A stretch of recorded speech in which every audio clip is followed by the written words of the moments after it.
Bom dia a todos.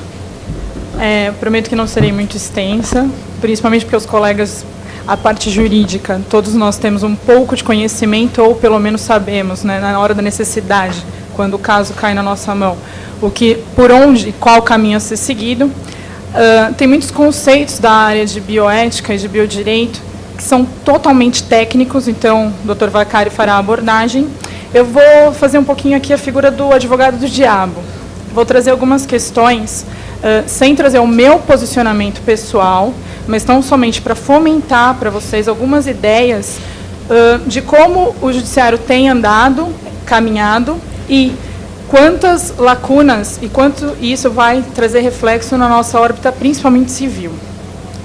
Antes de adentrar ao tema propriamente dito da bioética, falando a respeito um pouco dos contratos, pelo que ele acabou de expor, a parte mais técnica seria o seguinte: atualmente o nosso SUS, ele não é totalmente um SUS. Nosso Sistema Único de Saúde, embora ele preste serviços públicos, por trás dele está algumas associações privadas. O conhecimento maior que nós temos é da SPDM, que é a Associação Paulista de Desenvolvimento para a Medicina, que ela fez uma parceria com alguns municípios do nosso estado, por exemplo, o Hospital Pirajussara, em Taboão da Serra, o de Barueri, Diadema, onde são verdadeiros hospitais escolas. Então, na verdade, o hospital, embora seja público, por trás dele estão os médicos da Unifesp, de renomadas universidades médicas. Muitas vezes, quando nós ingressamos com ação a respeito do dano médico, da responsabilidade médica, isso não é tomado conhecimento, não é do conhecimento do público. Então, fala-se muito na aplicação do Código de Defesa do Consumidor, mas esses casos são especificamente a responsabilidade civil pura, e inclusive objetiva do Estado. Muito embora trate-se de um contrato de licitação, seja uma associação privada, onde os médicos, em parceria com o Estado, firmam esses contratos para atendimento da população, e não deixa de ser um atendimento, muitas vezes, renomado por serem professores que estão por trás, que eles usam, sim, das técnicas científicas de pesquisa, muitas vezes aplicado nesses pacientes, sem que eles realmente tomem o conhecimento, não seja ser uma prática ilegal, porque muitas vezes é uma terapêutica que já existe, né, já está regulamentada, muitas vezes pelo Conselho Regional de Medicina, só que eles estão colocando em prática isso nos hospitais. Muita gente não sabe disso. Então, parte-se do pressuposto que se trataria de uma relação de consumo, quando, na verdade, a gente também tem que lembrar que não é remunerado. É um dever do Estado fornecer esse direito à saúde para todos. Então, muito embora seja uma associação civil, ela está no exercício público, porque não existe remuneração. Existe uma parceria, existe um contrato de parceria, uma licitação, um contrato à parte feito com o Estado, que não existe a modalidade de concorrência, inclusive, porque cai na lei de licitação, salvo engano, no artigo 24, parágrafo 3º, que permite que não haja essa concorrência, mas tendo em vista, né, a função pública, o interesse maior, essas associações elas assumem o posto mesmo sem que haja concorrência. Então, muitas vezes, isso não é trazido ao conhecimento público, mas é uma responsabilidade objetiva, porque se é cometido um erro dentro de um hospital público, ainda que seja um médico, um preposto, seja uma entidade privada, ele está no exercício da função pública, até porque não existe remuneração. Todo o serviço ali prestado é oriundo de tributo e taxa. Era só essa ressalva que eu queria fazer a respeito do que ele indagou e pediu para que posicionasse, para trazer o conhecimento mais de vocês, porque isso está acontecendo muito no nosso judiciário. São inúmeras ações contra a SPDM. Existe, sim, uma divergência, porque quando entra isso nas varas, não se sabe se deve ser na vara pública, na vara federal, por conta da Unifesp, ou na vara comum da nossa estadual. Os tribunais não se posicionam. As ações correm paralelamente em todos os 3 fóruns. Deve ter casos que, por sinal, já deve ter sido julgado e que muitas vezes caberia até uma nulidade. A prescrição, nesse caso, também não é aventada. Muitas vezes, então, a gente está tendo até essa lesão no âmbito do judiciário. Então, fica essa ponderação para trazer o conhecimento de vocês e que, se vocês puderem também ir um pouquinho atrás, é só jogar ali no site dos tribunais, vocês vão ver inúmeras decisões. Alguns dos nossos magistrados já estão tomando ciência, já estão tomando a frente, inclusive afastando a aplicação do próprio CDC. Outros já alegam incompetência e já encaminham para as varas de origem. Só que ainda não existe um entendimento majoritário, existe sim uma confusão, um conflito, e que vai refletir isso muito na esfera pública, né, porque é o interesse de todos. Bom, passando agora para o nosso tema bioética e biodireito, primeiramente quero trazer 2 conceitos básicos, o que seria a bioética e o biodireito, porque hoje a gente fala em biomedicina, fala biodireito, bioética, qual a diferença entre eles? Bom, o biodireito ele está aqui, são estudos jurídicos pautados primordialmente na ética e na biogenética. Qual a finalidade deles? Qual é a nossa finalidade como estudantes, militantes do direito? A impedir que a ciência avance a passos largos e venha ferir a ética e a economia do nosso país, porque o nosso reflexo não é social, somente social. Existe sim um reflexo econômico por trás do Estado. A bioética, como o próprio nome fala, é a ética e o estudo da filosofia, onde o objeto primordial é a vida. Então, ela faz, na verdade, uma abordagem filosófica, sociológica, através de premissas de todos os ramos da ciência, psicologia, os religiosos, os médicos, os juristas, para que essa abordagem científica atinja sua finalidade sem que haja um reflexo, um impacto maior no seio social. Bom, quando nós falamos de biodireito, hoje também nós temos alguns assuntos que já estão na nossa mente, que seriam as células-tronco, os transgênicos, a eutanásia, os anencéfalos, recentemente julgado, só que muitas vezes nós esquecemos do primordial, que é o direito à vida. Por isso que eu falei que eu ia fazer um pouquinho do advogado do diabo, sem defender nenhuma tese, sem adotar o meu posicionamento pessoal, tá? Por que eu falo isso? A Constituição Federal ela já consagrou o direito à vida, no artigo 5º, e ela repete isso várias vezes em outros dispositivos de lei, ou seja, para ficar isso muito bem incautado na nossa mente, e também nas leis infraconstitucionais. Bom, o Estado ele garante o direito à vida, e, para tanto, ele consagrou 2 princípios primordiais, que é o da dignidade e da personalidade. Quando a gente fala em dignidade, é uma forma do Estado trazer esse direito à vida, fazer prevalecer. Quando a gente fala em dignidade, a gente está falando no seu sentido amplo, que a vida por si só ela já é nata, ela vem do direito natural. E o princípio da dignidade, ao contrário, ele permite que os reflexos jurídicos que vão respaldar nessa vida sejam de fato executáveis. O direito da personalidade, junto com a dignidade, ela faz nos lembrar que a vida ela guarda 3 nortes imprescindíveis, que é a física, a psíquica e a moral. Tá? Então, qualquer coisa do biodireito, da bioética, ela tem que respeitar esses 3 viés. Embora nós saibamos que algumas vezes, em algumas pesquisas, será imprescindível serem feitas, e ela vai, infelizmente, atingir qualquer uma das 3, quando não muito as 3. Ao contrário do que, infelizmente, a nossa Constituição consagrou, contrariamente ao Código Civil nosso de 2002, aí sim é uma visão minha, cometeu um equívoco no artigo 2º, quando ele traz que o direito à vida é imprescindível, está inerente ao direito da personalidade, pondo a salvo os direitos do nascituro. Acredito que, como toda a nossa legislação ela guarda realmente uma lacuna, ou existe muitas falhas técnicas do nosso legislador, eu acredito que ele deveria ter sido separado. Não falo em codificação, porque nós já temos muitas leis esparsas, mas deveria ter sido posto a salvo os direitos do nascituro de uma outra forma dentro de um livro específico. Porque se a gente fala em direitos da personalidade, nós estamos excetuando as expectativas de direito que hoje o nosso próprio judiciário já consagra. Nós temos aí os alimentos gravídicos, posse em nome do nascituro, o direito à petição de herança, o reconhecimento à paternidade, tanto voluntário quanto a partir do exame de DNA, ainda a vida intrauterina, que são formas que, ok, nós não temos uma personalidade, mas nós temos uma expectativa de direito que já não se fala mais em expectativa de direito, são direitos propriamente ditos, que eles serão resguardados pelo judiciário de forma potencial, mas já é aquele ser que ainda está dentro do útero tem algumas garantias, já até de caráter constitucional, inclusive a sucessão patrimonial, através da posse em nome do nascituro, o reconhecimento da filiação, tudo isso consagrado constitucionalmente. Então, De certa forma, houve um equívoco nesse artigo 2º, que ele poderia ter sido separado, rompido em dois, para que nós sempre lembramos que a vida surge intrauterina e que hoje o Estado já garante a esta vida intrauterina alguns direitos, de forma potencial, mas ele não deixa de ser um titular, porque o Estado, a condição de gerar, de gestante da mãe, é que possibilita que ela represente esse nascituro e, a partir daí, faça a reserva de seus direitos, tanto patrimoniais quanto pessoais. Bom, e quando nós falamos, então, na bioética e no biodireito, nós temos que lembrar que dois recentes julgados, que é a Lei de Biossegurança e da permissão de aborto de anencefalia.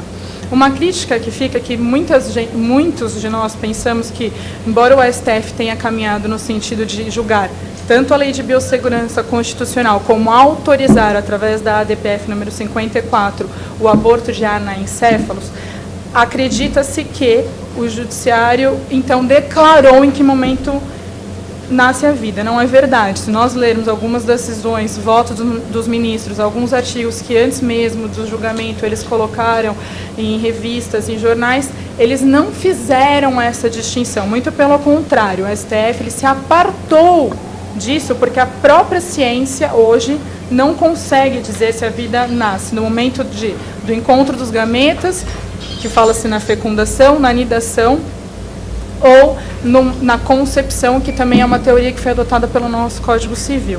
A única coisa que o STF fez foi ponderar dois direitos de igual valor. No caso do anencéfalo, ele preferiu, obviamente, resguardar, daí vem o que eu estava falando anteriormente, o direito da personalidade da mãe, moral, psíquica e física, em optar por não ou sim continuar com aquela gestação. Bom, nesse caso, nós estamos tratando de dois direitos de igual valor, muito embora o STF tenha se esquivado de dizer em que momento nasce a vida, qual era o entendimento do judiciário. Não existe o entendimento do judiciário. A única coisa que eles fizeram foi definir que, bom, não existe a formação da calota craniana, então ele é um ser anencéfalo. Qual é a qualidade de vida? Nenhuma. Ok. Alguns casos que pouco também se sabe, que já teve fetos anencéfalos que extrauterino viveram 14 dias, 2 semanas. Então não dá realmente para precisar. Isso é um conceito. Em que momento nasce a vida? Em que momento surge a vida? Em que momento nós podemos realmente dizer que existe a vida? Não, nem a ciência hoje consegue explicar. Existem as suas correntes filosóficas, existem as correntes religiosas. Só na ciência nós temos já 5 ou 6 teorias para delimitar essa vida. O que o STF fez? Ele simplesmente defendeu um direito constitucional já formado, que seria o da mãe, em detrimento daquele feto intrauterino. E vale repisar algumas coisas que muitas vezes, durante esse julgamento, houveram alguns levantes morais, religiosos. Em nenhum momento a mulher que está grávida, que esteja gestante de um anencéfalo, vai ser obrigada a fazer o aborto. E isso é um direito de escolha. A única coisa que o STF fez foi justamente reafirmar esse direito dela. Se ela quiser prosseguir com aquela gravidez, é um direito dela. Se a moral, os valores dela, morais, religiosos, se a condição dela psicológica permite que ela carregue essa gestação durante 9 meses, é um direito dela. O que nós sabemos é o seguinte, que a partir deste julgamento, desta ADPF, hoje, o Conselho, o Ministério da Saúde, o Conselho Federal, eles terão que correr a passos largos para regulamentar de que forma isso será feito. Por quê? Porque daqui a pouco nós vamos cair numa situação onde algumas mulheres, para facilitar o aborto, que não estejam grávidas de um feto realmente anencéfalo, forgem documentos, porque uma das condições que ficou estabelecida somente até agora é que aquela gestante que realmente, na condição de mãe de anencéfalo, queira realizar aquele aborto, ela tenha que apresentar 2 atestados onde fique realmente comprovado o status daquele feto.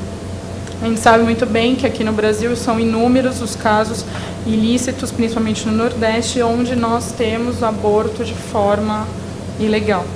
Então, de certa forma, o Judiciário ele pode ter avançado nessa decisão, o STF ter avançado nessa decisão, só que nós sabemos que toda decisão abre uma brecha ou abre uma oportunidade para que moralmente algumas pessoas ajam contrária ou através dela manipulem processos para resguardar interesses individuais. Então nós temos que tomar muito cuidado. Falo isso porque em relação à lei de biossegurança, que foi julgada constitucional em relação ao artigo 5º, onde também o STF entendeu que essa lei veio regulamentar o artigo 225, onde fala do patrimônio genético brasileiro, que deverá ser resguardado, e fala também dos direitos do ambiente, ou seja, daí envolve os transgênicos, a nanotecnologia, que seriam os implantes agora de chips ou de robôs, né, tanto para microcirurgia como para manipulação do próprio núcleo do DNA da proteína, que depois o Dr. Vaccari esclarece isso melhor, a pessoa tenha uma qualidade de vida, como no caso de visão, da perca da visão, ou próprio tratamentos de câncer, que hoje isso é feito.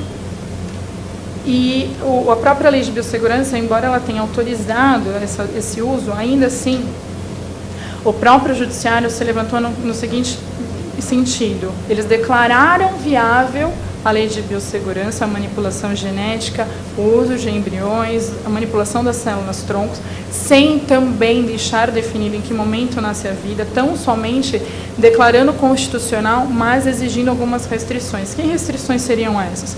A lei não fala o que é o embrião excedentário, qual é a célula que não é viável, ele somente trata genericamente. As células inviáveis poderão ser objeto de manipulação como célula-tronco, mas ele não define que condição é essa. As células embrionárias, salvo engano, seriam 3 anos para o seu uso, a sua manipulação. E isso abre algumas situações. Antes mesmo do julgamento dessa DIN, uma bióloga, salvo engano, uma bióloga da USP, uma pesquisadora, já estava em vias de julgamento, já estava em vias de projeto, a lei de segurança já estava em voto. Ela encontrou uma brecha na lei de biossegurança, onde não constava o uso da célula embrionária estrangeira. Ela simplesmente dirigiu-se aos Estados Unidos, uma faculdade de nome e renome, e trouxe 4 produtos embrionários, que depois também o Dr. Vaccari vai esclarecer que produtos são esses, porque para nós a informação chega genericamente, não tecnicamente. Então nós não sabemos se aquilo é legal ou se não é legal, se aquilo que está entrando no nosso país ou não. E ela deixou lá, na USP, aquilo congelado, aguardando a ordem, né, que viesse da declaração sobre a lei de biossegurança para que ela pudesse manipular aquele estudo ou não. Então a gente vê que mesmo a nossa lei tendo sido declarada constitucional, ela está em vigor, ela guarda assim algumas brechas que podem permitir que algumas pesquisas sejam feitas em confronto com a ética e com o nosso social. Sim, embora exista alguns órgãos do governo que são responsáveis por essa fiscalização, não existe uma submissão da pesquisa para um comitê ético. Então isso é importante sempre a gente lembrar. E a lei de biossegurança, ela permitiu hoje uma coisa que vai causar grande impacto social na esfera civil, as novas técnicas de reprodução. E quando a gente fala em reprodução, a gente está falando da reprodução assistida, inclusive aquela fora do útero. Então, a gente tem a homóloga, a heteróloga, a bisseminal, a possibilidade da clonagem, os bancos de sêmen e a in vitro. Ou seja, a única coisa que a lei hoje exige é que seja comprovado que aquele casal é infértil, seja um ou outro, e que haja consentimento mútuo. Então, a mãe, que antes era mãe de fato, você constatava de fato, não necessariamente mais hoje ela é a mãe de fato. Ela pode ser somente a barriga de aluguel. E em que caminho que isso vai tomar? Existe uma outra resolução do Conselho Federal de Medicina, que é a 1358 de 92, que pode ser, inclusive, declarada inconstitucional, porque a nossa lei traz, a nossa Carta Magna fala que o direito à paternidade, o direito de filiação é direito a todos. E quando a gente fala em direito de filiação, não é só o reconhecimento, porque até então, aquele que deu o consentimento para que a sua esposa, a sua convivente, a sua parceira, adote um banco de sêmen porque ele é infértil, ele vai ser o pai de reconhecido, de fato, documentalmente. Só que se amanhã depois essa criança vir a manifestar algumas doenças em relação à sua genética, ao seu fenótipo, o Conselho Federal de Medicina adota o anonimato do banco de sêmen, do banco de óvulo. Isso, ao meu ver, cabe um estudo aprofundado, mas fica uma pergunta no ar: será que não é inconstitucional? Sem contar o reflexo que isso vai trazer em âmbito de sucessão.